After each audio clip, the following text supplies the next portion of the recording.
A code linter is a tool that helps developers improve the quality of their code by statically analyzing it and flagging errors, bugs, suspicious construct, and stylistic errors.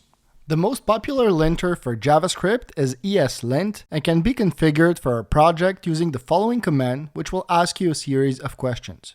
For each question, you can use the up and down keys of your keyboard to navigate between the different answers and press Enter to select the currently underlined one. So we want ESLint to check syntax, find problems, and enforce code style using CommonJS. We're not going to use a front-end framework since we're developing an API. We're not going to use TypeScript either. Now our code is going to run in a Node environment. We're going to use the Airbnb style guide. We also want our configuration file to be in the JSON format. And finally, we want to install the additional packages required by ESLint using npm.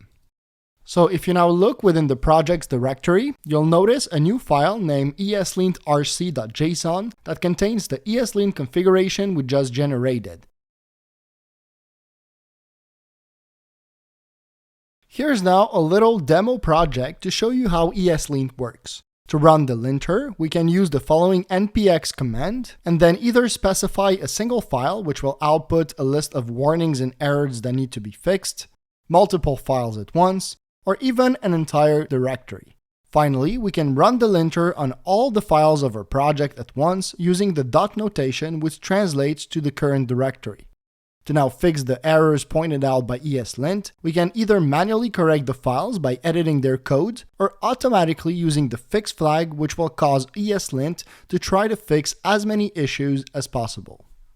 To wrap it up, I of course encourage you to run the linter every single time right before pushing the code to the Git repository, as it will help you keep your project much cleaner and easier to work with, and even more so if you were to collaborate with other developers in the future.